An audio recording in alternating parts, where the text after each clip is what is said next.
విజయనగరం లోగిళ్లలో సంబరాలు అంబరాన్ని అంటిన వేళ మనం ఈనాడు సంక్రాంతి సంబరాలు ఘనంగా జరుపుకుంటున్నాం. ఈరోజు మనం సంక్రాంతి పండుగ అంటే ఏంటి, పండుగ యొక్క ఆవశ్యకత ఏంటి అనే విషయాలను తెలుసుకుందాం. దక్షిణాదిన జరుపుకునే అతి ప్రాచీనమైన పండుగగా సంక్రాంతిని చెప్పుకోవచ్చు. ఈ పండుగ యొక్క విశేషాలను మన సోదరుడు ప్రణవ శివసాయి వివరిస్తాడు. నా తోటి విద్యార్థులకు ముందుగా సంక్రాంతి సంబరాల శుభాకాంక్షలు.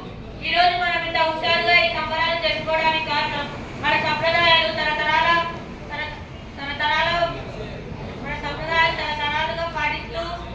పాటించాలనే ఉద్దేశంతో పండుగ విశేషాలు తెలుసుకొని మనం పాటించాలనే ఉద్దేశంతో మనం ఈ పండుగ జరుపుకుంటున్నాం.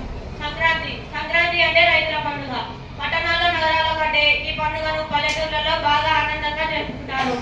వరి పంట చేతికి వచ్చిన తర్వాత ఈ పండుగ వస్తుంది. ఈ సమయంలో రైతులకు కూలీలకు పొలం పనులు పెద్దగా ఉండవు, చేతిలో డబ్బు ఉంటుంది. పల్లెటూర్లలో బాగా ఆనందంగా జరుపుకుంటారు ఈ పండుగను.